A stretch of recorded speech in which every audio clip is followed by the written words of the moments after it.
I'm Scott Whitley, SVP of Sales for Centroid.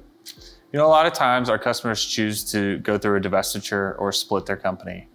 There's multiple reasons behind that. Sometimes they're looking to spin off a business unit, maybe just looking to split the company for various reasons internally. But in doing so, there's a lot of challenges that happen.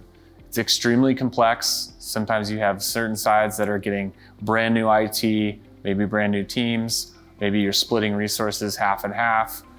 Maybe you're being on the side that's being left with all the IT. And so you now have two separate units that are operating differently, and they have multiple challenges that they're going to go through. But a lot of the complexities that come out of that is really along the contracting and also the IT side.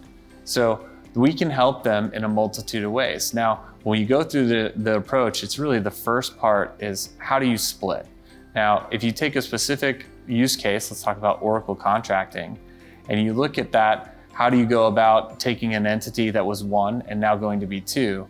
There's a whole lot of things that you have to consider. Discount structures, user counts, what's the new IT on the other side? And that's true across any vendor that you're working with. And so the complexities during that time are really critical to setting up both sides for success. So Centroid, what we do is actually help you determine what that looks like on both sides. Now, that could look like negotiating contracts, that could look like doing sizing, that could look like providing people. But our goal during a divestiture is to really take the amount of risk out of the project and also give you the upper hand with your vendors, right? So a lot of times these vendors will come in and they see a blank checkbook. And our goal is to not have that approach, but really give you the power to define the business that you want on both sides. So I think let's talk about the strategy a little bit, right? So when you're talking about divesting and splitting entitlements, there's also splitting IT. So the first part of the strategy is really what do you need to run your company on both sides, right? So once you have a fundamental viewpoint of that, then you can start looking at contracting. But what we often realize is companies that usually divest are divesting for a reason. And this is the time to right a lot of wrongs. So you may have had environments that have gotten too big, maybe you purchased too much, maybe you're out of compliance. And during a divestiture, compliance is key, especially to the market, right? So what we take a look at is what do you actually need to run your environment? And how do we make the best environment possible on both sides for each company?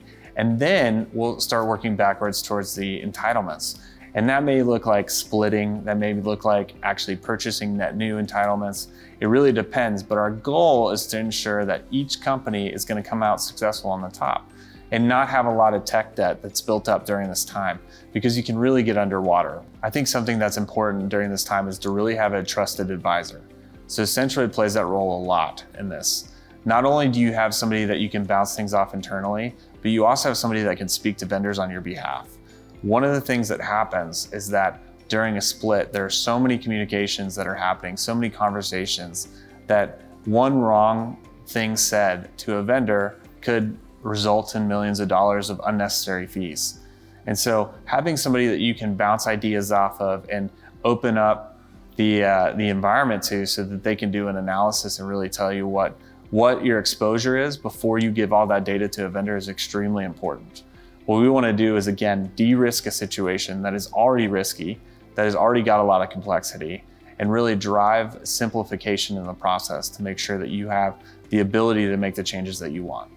So post-divestiture is probably one of the most critical times. Splitting contracts sometimes is easy, sometimes is not. But post-divestiture, now you're going to have two different entities. In a lot of cases, you have one entity that has now spun off new tech. Hopefully, you got a partner, hopefully you guys got everything right, but a lot of times you're trying to exit a TSA agreement and you have to move really fast.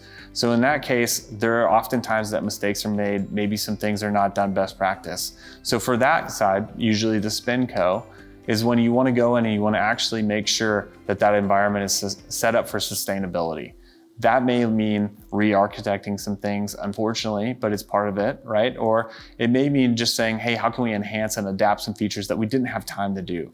And so when you're looking at SpinCo, it's usually a different objective, right? How do we set up a new environment with sustainability and scalability that we can go to the marketplace? Now, RemainCo, or whatever you would like to call it on the other side, is a different story. Oftentimes, what happens is these guys are left with all of the IT spend that was once before. Maybe now you have half the revenue, but all of the spend. So what is the strategy that you have to go in and start reducing that tech spend? This could look like FinOps operations in cloud. Our methodology is a little bit more aggressive because when you talk about FinOps, oftentimes you're talking about maybe a couple $100,000 here, a couple $100,000 there. Depending on the size of your environment, sometimes what we're looking at is an analysis that we're looking at chopping off millions, tens of millions of dollars, being able to re-architect because now you have lesser business. So you automatically lose half your revenue, you automatically lose half your staff potentially, and now you've got all this IT that you have to maintain. And so that becomes a real problem. So post-divestiture for the company that stays in place is actually sometimes harder than it is for the SpinCo. And so in that case, what we do is we do a detailed analysis, really look at what you need to run your environment now that those transactions have lowered, maybe all the traction that you needed for that system has gone down. So we take a look and we say, here's what you need to do, and here's how we're going to get out of the contracts that you currently have. How do we divest those? How do we maybe remanipulate those, renegotiate those, and get those to a point that you can actually sustain and be profitable? Because we go through so many divestitures with our customers, we've actually developed a slew of services around this. It's actually called our Oracle Procurement Office. And there's a couple things that we focus on, but during a divestiture, one of the main things is cost avoidance. Now, when you talk to your CFO, what they normally care about is cost savings, right? But in this case, we want to stop the bleed. And so for instance, we have a customer that we helped within getting involved in, I think, less than 6 months, we were actually able to avoid $20 million worth of costs. Now, if we actually took time to analyze that, it was probably more. But again, those efforts now we're focusing on cost savings. So first part is focused on cost avoidance. The second thing is cost savings. So as I mentioned, talking through that tech debt that you have, now half the revenue, more tech, how do you actually get physical savings that are substantial and meaningful? A lot of times that means re-architecting things, maybe doing new deployments and stripping out old technologies, but that would be the second focus. The third service that we really focus on is managing the relationship with the vendor. One of the most critical things that could go wrong is giving somebody too much information to the wrong party. Unfortunately, not all vendors are created equal. Not all teams are created equal, and they have products that they are looking to push that may not be in your best interest. So having that extra layer of protection during a time of chaos is helpful. Also, reducing the amount of meetings that you guys need to take with those vendors is also helpful. So what we do is we take communication over, actually provide the vendor with updates they need, but also give you a layer of security and a layer of buffer that you can have to, one, focus on separating the business, but also two, just maintain some layer of security around that, knowing that your team's not going to accidentally say something just by doing their job. I think the biggest lesson learned is that no divestiture is the same. You can have the same formula, you can have the same approach, but every business, depending on their requirements, really takes shape and makes that divestiture what it is, right? So there's different business reasons, there's different objectives, but the biggest lesson learned is that you really have to have a trusted relationship. If you are not able to have open communication with you and your vendors, then meaning you and your partners, then you're gonna have a harder time. Your procurement team is probably amazing. They're probably best in class. We work with some of the best procurement offices in the whole country. The only problem is they are inundated with splitting contracts with every vendor. And so having them to have a little bit of support will help your contract negotiations go a long way. I think one piece of wisdom that I would give to anybody going through a divestiture or about to, as soon as you can bring in a trusted partner, do it.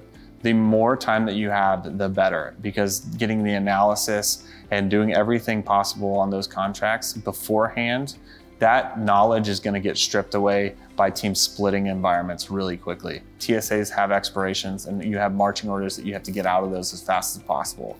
And so in order to have the attention and do the most amount of damage, if there's a point that you can bring in a trusted partner or at least start prepping the conversation, do so. Do it early and make sure that they have everything they need to be successful, but also set desired outcomes. Set, here's where we would like to be and here's what's possible, and make sure that you measure that along the way. Once you're done with the split though, don't stop there. Again, keep looking and seeing how you can progress forward and adapt with your technology provider.